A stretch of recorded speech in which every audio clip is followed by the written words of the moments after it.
નમસ્કાર,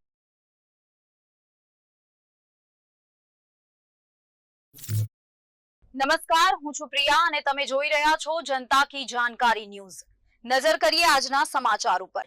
ગીર સોમનાથ જિલ્લા પોલીસ અધિક્ષક જયદીપસિંહ જાડેજાના માર્ગદર્શન હેઠળ સાયબર ક્રાઇમ પોલીસ સ્ટેશન દ્વારા મ્યુલ એકાઉન્ટ મામલે મોટી કાર્યવાહી હાથ ધરવામાં આવી છે। સમન્વય અને એનસીસીઆરપી પોર્ટલ પર મળેલી માહિતીના આધારે તપાસ દરમિયાન 2 શંકાસ્પદ બેંક ખાતાઓ સામે આવ્યા હતા, જે સાયબર ફ્રોડ માટે ભાડે અપાયા હોવાનું બહાર આવ્યું છે। તપાસમાં બેંક ઓફ ઇન્ડિયાના ખાતામાં 193 ફરિયાદો સાથે સંકળાયેલા અંદાજિત રૂપિયા 282 કરોડ અને કેનેરા બેંકના ખાતામાં 97 ફરિયાદો સાથે સંકળાયેલા રૂપિયા 37 કરોડના શંકાસ્પદ ટ્રાન્ઝેક્શન સામે આવ્યા હતા। આમ કુલ 290 ફરિયાદો સાથે જોડાયેલા અંદાજિત રૂપિયા 310 કરોડના સાયબર ફ્રોડના નાણાં ટ્રાન્સફર થયાનું સામે આવ્યું છે। આ મામલે ગુનો નોંધી શરૂઆતમાં એક આરોપીની ધરપકડ કરવામાં આવી હતી। ત્યારબાદ વધુ તપાસ દરમિયાન અન્ય લોકોની સંડોવણી બહાર આવતા કુલ 5 આરોપીઓની ધરપકડ કરી તેમની સામે કાયદેસરની કાર્યવાહી હાથ ધરવામાં આવી છે। રિપોર્ટર મહિન્દ્ર ટાંગ, ગીર સોમનાથ।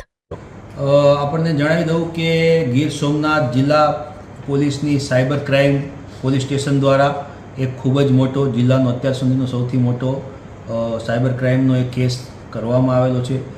માનનીય ડેપ્યુટી સીએમ સાહેબ અને સીએમ સાહેબની સૂચના અન્વયે મ્યુલ હન્ટ ઓપરેશન જે આપણા ગુજરાતમાં ચાલી રહ્યું છે, જેમાં સાયબર ક્રાઇમનો ભોગ બનતા આપણા બધા જે લોકો છે એના પૈસા પાછા એમને સત્વરે મળી રહે અને આ સાયબર ક્રાઇમની ગુનાખોરીમાં સંડોવાયેલા તમામ તત્વોને આપણે નશ્યત કરી શકીએ અને જે એકાઉન્ટ ભાડે આપવાની એક જે દુર્વૃત્તિ આપણા સમાજમાં હાલમાં પ્રવર્તી રહી છે એમાં ઘણે અંશે અંકુશ લાવવા માટે આ પ્રકારનું એક ઓપરેશન સમગ્ર ગુજરાત રાજ્યમાં ચલાવવામાં આવી રહ્યું છે, જે અંતર્ગત આપણા ગીર સોમનાથ જિલ્લામાં અંદાજે 310 કરોડના સાયબર ફ્રોડના એક કેસ દાખલ કરવામાં આવ્યો છે, જે અંતર્ગત વેરાવળના આકાશ ભરતકુમાર પાલા એને પકડી